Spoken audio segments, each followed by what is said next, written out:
wadayaal wararka ilaa haatan soo gaadhay warqabadka telefishinka caalamiga ee badda cas 24 TV-na waxa kamid ah musharax Cabdicasiis Yaasiin Xuseen Yaasiin yar oo kamid ah musharaxiinta u loolamaya jagada doorashooyinka aqalka golaha wakiilada Somaliland kana sharaxan gobolka Saaxil ayaa maanta soo gaadhay magaalada Hargeysa ee caasimadda Somaliland waxaana garoonka diyaaradaha ee Cigaal International Airport ku soo dhaweeyay boqolaal kamid ah taageerayaashiisa soo dhaweynta kadib musharaxa oo la hadlay dadkii kala duwanaa ee soo dhaweeyay ayaa uga mahad celiyay soo dhaweentani ballaaran ay u sameeyeen naqaan la soo koobi karin ayaan horta idin mahadnaqayaa waa dhaqankii waxaynu u lahayn dhaqan iyo caado ayaa maanta halkan ku muujiseen Allah haydi shafro way sharafteen dhamaantiin inaan halkan ku shaacinayo maanta inaan ahay musharax u taagan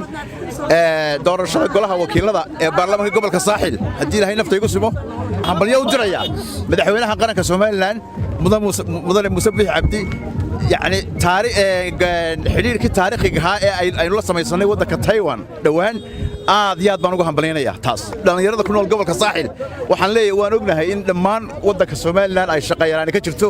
gaar ahaan ay dhalinyarada haysato taa waxaanu kaga gudbi karnaa iyada oo ay soo saarno xildhibaan garanaya shaqadii loo doortay soo dhaweynta kadib waxay musharax ay weeliyaan taageerayaashiisa odayaal siyaasiyiin waxgarad haween iyo aqoon-yahan tiro badani ay iskugu biyo shubteen hoteelka Maamuus halkaas oo musharaxu ugu sameeyay harimo sharafeed dadkii kala duwanaa ee soo dhaweeyay waxaana ugu horeyn madasha harimo sharafeedka ay ka hadlay odayaal aqoon-yahan siyaasiyiin iyo haweenka deegaanka uu ka soo jeedo musharaxu kuwaas oo soo dhaweeyay musharaxa waxaana tilmaameen in musharax Cabdicasiis Yaasiin Xuseen uu waqti xaadirkan yahay shakhsiga ay isku raaceen inuu u matalo golaha wakiilada Somaliland waxaana ay u ballan qaadeen inay la garab taagan yihiin hiil iyo hooba musharax Cabdicasiis wuxuu ku soo biiri doonaa musharaxiinteena u tartamaya golayaasha wakiilada Jamhuuriyadda Somaliland Cabdicasiis iyo qoyska uu ka soo jeedaa labaduba waxay ka tilmaaman yihiin bulshada ay ka tirsan yihiin ama ku hadlaya afka uu ka soo qoyska uu ka soo jeedo musharax Cabdicasiis Yaasiin Xuseen waxaan halkan si cad ugu cadeynaynaa inaanu la garab taaganahay hiil iyo hoob halkan waxaan maanta ku soo dhaweynaynaa waa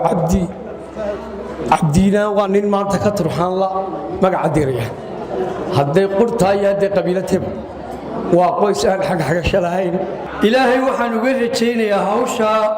uu maanta bilaabay ee uu galay ee musharaxnimada ilaahay inuu hawl yareeyo taasi waa duco reerka madaxiisa oo dhan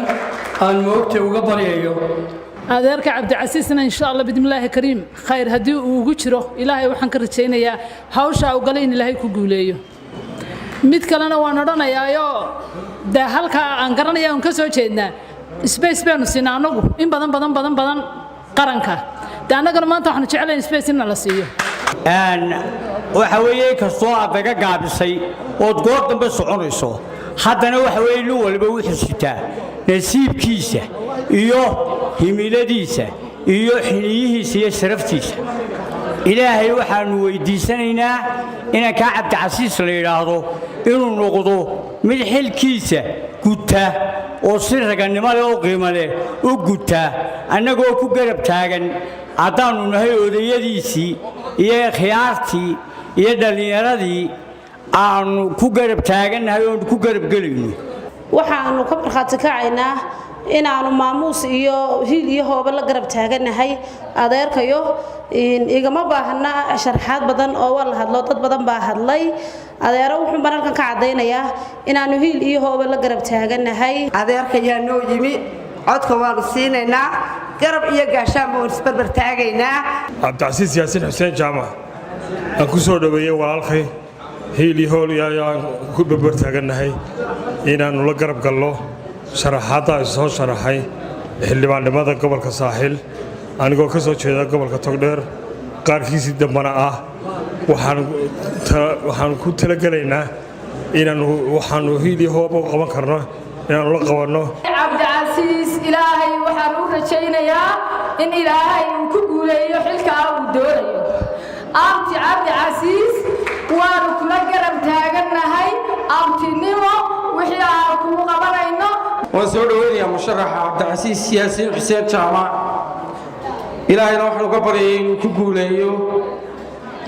hankiisa uu uga yimi meesha dheer. cabdicasiis yaasiin xuseen waanu garanaynaa reer yaasiin buu ka soo jeedaa qoys boqortooyo koo ah dadka aanu ka soo jeednay iyo ehelka sharaf ku dhex leh. ugu dambeyntii waxaa isaguna halkaasi ka hadlay musharax cabdicasiis yaasiin xuseen waxaanu uga mahad celiyey sida diiran ee loo soo dhoweeyey waxaanu sheegay inuu go'aansaday inuu aqoontiisa iyo khibraddiisa uga faa'iideeyo dalkiisa hooyo isuna soo taago doorashooyinka golaha wakiilada Somaliland. bulshada sharafta badan ee maanta ay soo dhaweysay oo waxa aan ugu mahadnaqo aanan garanayninba oo aan leeyahay mar labaad iyo mar saddexaadba jazaakallahu khayran.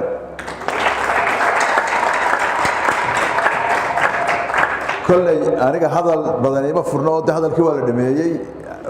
odayaal waayeel dumar dhammaantood waxay wada hadleen. anigu waxaan noqonayaa dee nin isfaanshay un haddaan dee kolley aan iska warramee waa la warramay.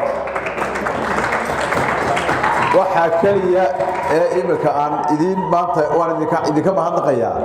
sida gobonnimada leh ee milgaha leh ilaa aeroboortkii saaka aad taagnaydeen markii aan London ka soo baxnay ee aan nagu sugayseen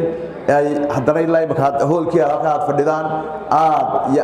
aad mahadsantiin. nimanka aanu tolkanay ee musharaxiinta ah ee afarta mala iyagu isumay hambalyeene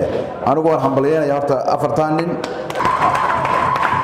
shacabka reer Soomaaliland gobonnimo lagu yaqaanay xaqsoor ayaa qofkay xulanayaan